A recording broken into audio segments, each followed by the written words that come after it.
আমি যেভাবে বানিয়েছি তোমরা একবার হলো এটা বানিয়ে খাবো। যাদের দাঁত নেই ওদের জন্যই বলছি, বা দাঁতের শক্তি একটু কম।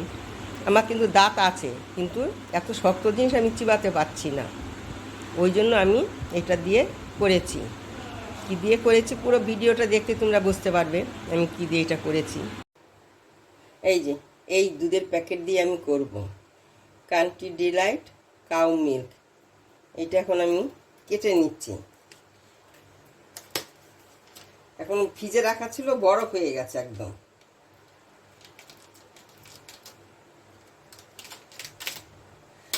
এখন এরকম আমি দুটো প্যাকেট নেব। এই একটা নিয়েছি, এই যে আর একটা কাটবো। এই দুটোই আমি এখন বরফটা যখন গলবে তারপরে আমি এটাকে ফুটিয়ে দেব।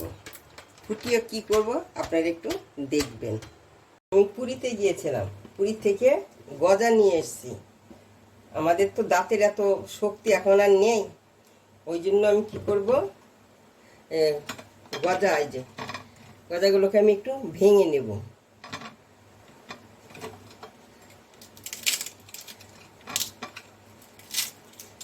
এই যে এইভাবে আমি সব কটা গজাকে ভেঙে নেব। এই যে আমি গজাগুলোকে ভেঙে নিয়েছি। এখান থেকে আমি অল্প দুধ তুলে নিচ্ছি, কারণ হলো এর মধ্যে বেশি গরম হলে না এখানে অল্প আমি পাউডার দুধ দেবো, মিক্স করব। ওই জন্য অল্প দুধ তুলে নিচ্ছি, কেন একটু ঠান্ডা হবে, নইলে তো দুধটা পাউডারটা দুধটা গিটগিট হয়ে যাবে। ওই জন্য আগে থেকে একটু নিয়ে ঠান্ডা করে নেব। আমি যে দুধটা বের করে রেখেছিলাম ওই দুধের মধ্যে আমি এই যে পাউডার দুধ দিয়ে দিলাম।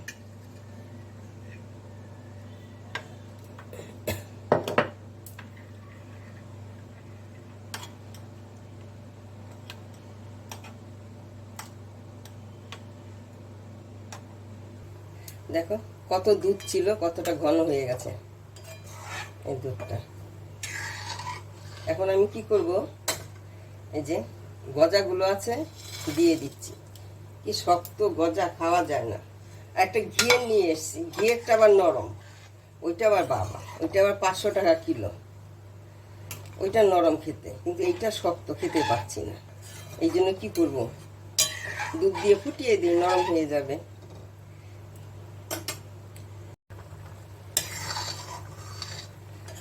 এরকম হয়েছে।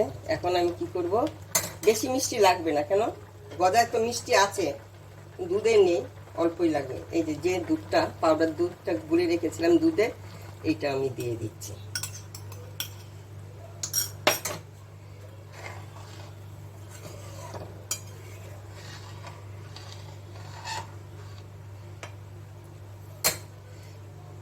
এখন এখানে আমি খেজুরের গুড় দেব, দিয়ে আমি গ্যাসটাকে অফ করে দিলাম। অনেক সময় কেটে যায় দুধ।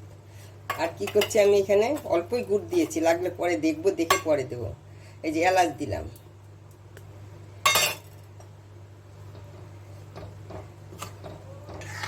এটা ঘন হয়ে যাবে, তো এটা আটার জিনিস মনে হয়, এটা খেয়ে ঘন হয়ে যাবে একদম। আমি আর একটু গুড় দিলাম। এটা গুড় কিসের গুড়, খেজুরের গুড় বা আখের গুড় যা বলে। আমার মতন অনেকেই আছে যারা আমার মতন এইরকম গজা খেতে পারেন না। ওরা কি করবেন, এরকম করে ফুটিয়ে নেবেন, কিন্তু খেতে দারুণ হয়। শুধু আমার মুখের কথা না, আপনারা করে খেয়ে দেখবেন, দারুণ হয় কিন্তু খেতে এটা। আমি কি করবো, আর 1 চিমটি একটু নুন দিয়ে দিচ্ছি।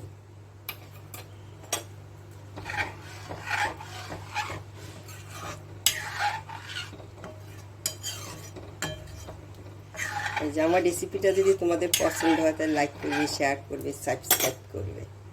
এই যে আমি যেভাবে বানিয়েছি তোমরা একবার গজা দিয়ে এভাবে বানাবে, দেখবে খেতে দারুণ লাগে। কি বলবো, এটা বলার মতন না, এত ভালো হয়। আমি গজা দিয়ে যে গজার পায়েস বানিয়েছি, একবার হলে তোমরা এটা বানিয়ে খেয়ে দেখবে, দারুণ হয় খেতে কিন্তু।